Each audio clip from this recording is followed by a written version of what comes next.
Dans la grande savane africaine, où les rivières scintillaient sous le soleil brûlant et où le vent soufflait doucement à travers les hautes herbes, vivait Kendi, un sanglier fort et robuste, et Zuri, une grue élégante et sage. Kendi aimait courir partout, creuser la terre avec son groin et bousculer tout ce qui se trouvait sur son passage.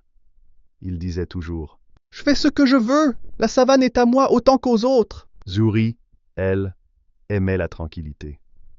Elle bâtissait son nid près de la rivière, où elle pouvait pêcher en paix et admirer les reflets dorés du coucher du soleil. Un jour, alors que Zuri était en train de pondre ses œufs sur une berge, Kendi arriva en trombe, labourant la terre avec son groin et soulevant un nuage de poussière. « Regarde comme je suis libre !» s'écria Kendi en riant. « Je peux courir où bon me semble. » Mais en galopant sans faire attention, il piétina le nid de Zuri, brisant plusieurs de ses précieux œufs.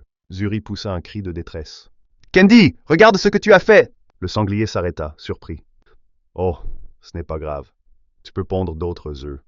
Moi, je profite simplement de ma liberté. » La grue, les yeux remplis de tristesse, secoua la tête. « Kendi, ta liberté t'a aveuglé. Faire ce que tu veux ne signifie pas ne pas respecter les autres. Ta liberté s'arrête là où commence la mienne. » Mais Kendi ne voulait pas écouter. « Tu veux m'empêcher de courir? C'est injuste. »« Je ne veux pas t'empêcher de courir, » répondit Zuri. « Mais si ta course détruit mon nid, alors ce n'est plus de la liberté. C'est du chaos. » Kendi grogna, agacé.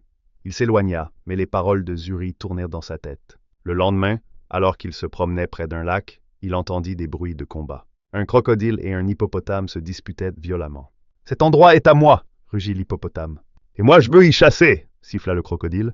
Leur querelle devint si violente qu'ils troublèrent toute l'eau du lac, effrayant les poissons et les autres animaux qui vivaient paisiblement autour. Kendi regarda la scène et comprit. Si chacun agit sans se soucier des autres, alors tout devient chaos.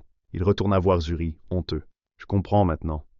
La savane appartient à tous, et ma liberté ne doit pas écraser celle des autres. » Zuri sourit doucement. « Alors tu as appris la véritable signification du respect. » Depuis ce jour, Kendi apprit à faire attention où il courait, et Zuri put pondre ses œufs en paix. Et ainsi, dans toute la savane, on raconta l'histoire du sanglier et de la grue, et comment ils avaient appris que la liberté de l'un s'arrête là où commence celle de l'autre.